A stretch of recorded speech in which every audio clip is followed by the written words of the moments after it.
എന്റെ അമ്മേ.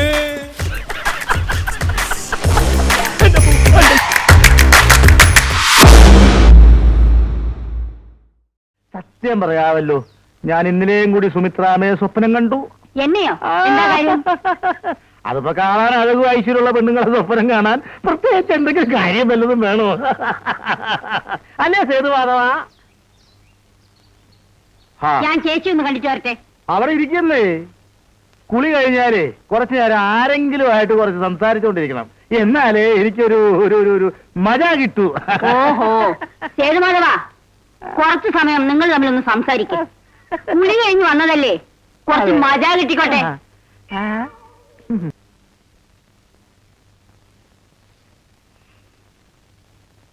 ആര്?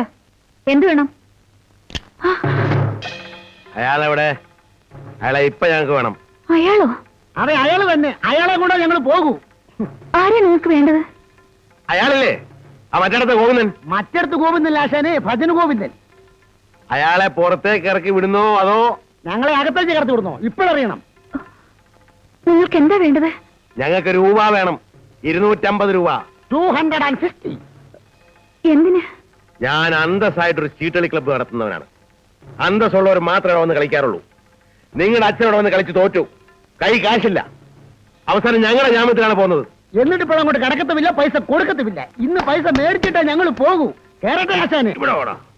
ആർക്കാടാ രൂപ വേണ്ടത്? ധൈര്യമുള്ളത് മുന്നോട്ട് വാടാ. മര്യാദയ്ക്ക് രൂപ തരുന്നതാണ് നല്ലത്. ഇല്ലെങ്കിൽ ഇവിടെ ചോര പ്രണയമായിരിക്കും. കളിച്ചു തൊട്ട് രൂപയാണ് ചോദിച്ചത്. തരാത്ത മടിയെന്താ? തരാൻ മനസ്സില്ലടാ. നിനക്ക് മേടിക്കാവോ? മേടിക്കും.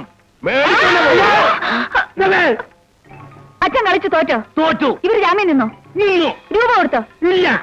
ഇനി കൂടുതൽ വർത്താനൊന്നും പറയണ്ട. ഇല്ല.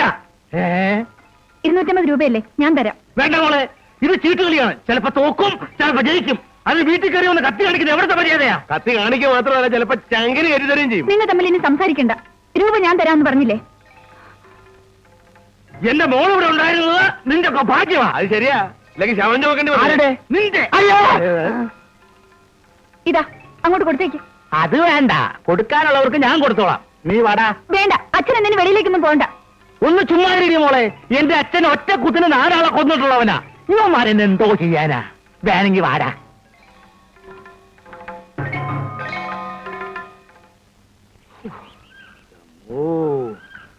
രക്ഷപ്പെട്ടു. എന്റെ ഓഹരിയോട് തന്നൊക്കെ ഞാൻ പോയിക്കോളാം. ഒരു 10 രൂപ കൊടുത്തരെ. 10 രൂപയോ? അന്നേരം ഒച്ചയും പോലെ ഉണ്ടെങ്കിൽ തരണല്ലോ 100 രൂപ. ആ 15 കൂടെ. എനിക്കൊരു 150.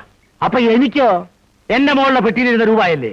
പക്ഷെ അത് പുറത്തിറക്കിയ ഞങ്ങളല്ലേ? അല്ലേ? ആ, ഒരു കാര്യം ചെയ്യാം. കണക്കല്ല, നമുക്ക് ക്ലബ്ബിൽ പോയിരുന്നു പറയാം. കൈയ്യെടുക്കും. ചുമ്മാ വാശനെ പറയാം. അച്ഛനെ ദേ വരുന്നു.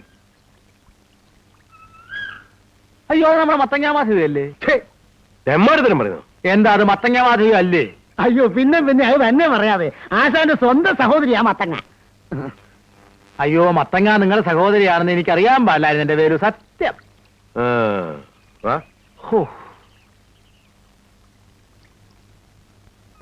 ചേട്ടാ, ചേട്ടാ, ആ, നിങ്ങള് ക്ലബിലേക്ക് പോയിക്കോ, ഞാൻ വന്നേക്കാം. അപ്പോഴേ രൂപ നിന്റെ കയ്യിലാ.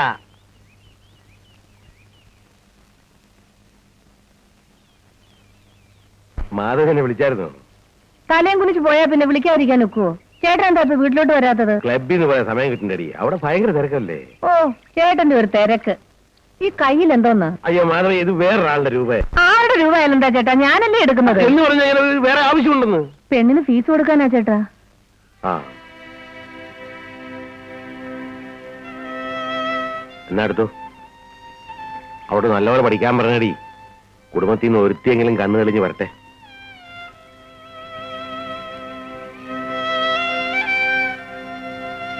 എന്റെ പെങ്ങടെ മോള് എനിക്ക് എന്റെ സ്വന്തം മോളെ പോലാടാ. അവളെ ചതിച്ച ഒറ്റ ഒരുത്തനെയും ഞാൻ വെറുതെ വിടില്ലടാ. നാണു, എന്തിനു വിടുന്നു? ആശാൻ എത്ര എണ്ണത്തിനെ കുത്തി കൊന്നിട്ടുള്ളവനാ. ഇനിയും കൊല്ലും. എന്നിട്ട് ഞാൻ ജയിലിൽ പോവും. ജയിലിൽ എനിക്ക് പുല്ലാടാ, പട്ടി. ആശാനത്തെ കൂടെ പിടിപ്പിച്ചു.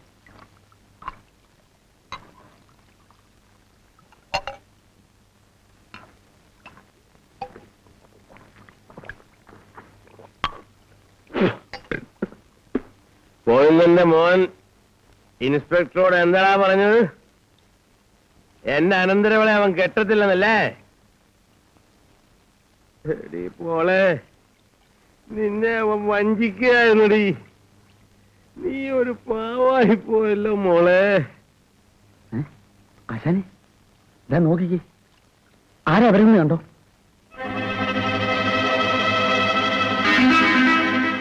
അത് അവിടുത്തെ പിള്ളേരല്ലേ? അതെ ആശാൻ. അയ്യോ ആശാനെ, ഇവിടെ ഒന്നും ചെയ്യണ്ടേ, പലരും കണ്ടായി.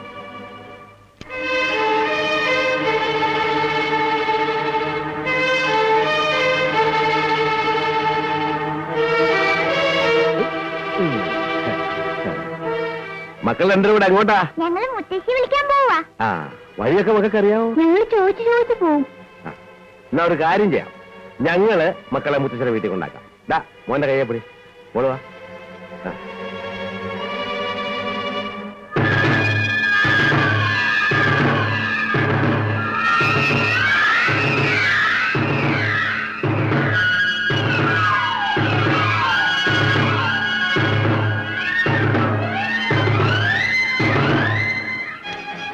മാല എടുക്കടാ.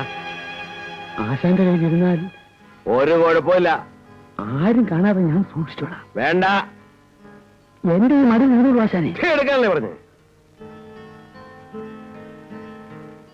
ഇത് ചെറുക്കന്റെ മാലേ, ഇത് പെണ്ണിന്റെ. ഇതിനാ തൂക്ക കൂടുതൽ.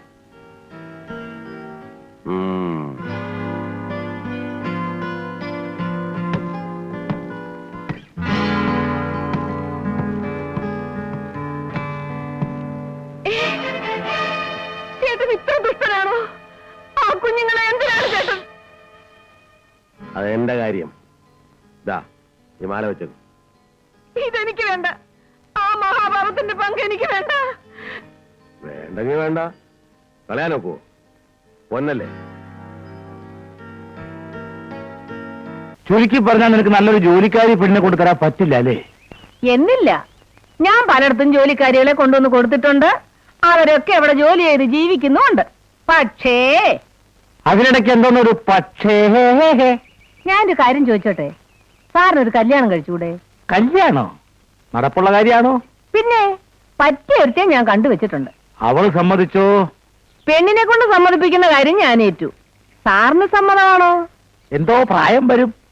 പ്രായമൊക്കെ കണക്കാ. എന്നാലും ഒരു ഉദ്ദേശം. പ്രായത്തിന്റെ കാര്യത്തിൽ സാറ് വിഷമിക്കണ്ട, കാണാനും കൊള്ളാം. എങ്കിൽ പിന്നെ നമുക്ക് നടത്തിക്കളയാ. ഏതാ പെണ്ണ്? പെണ്ണ് ഞാൻ തന്നെയാ. നീയോ?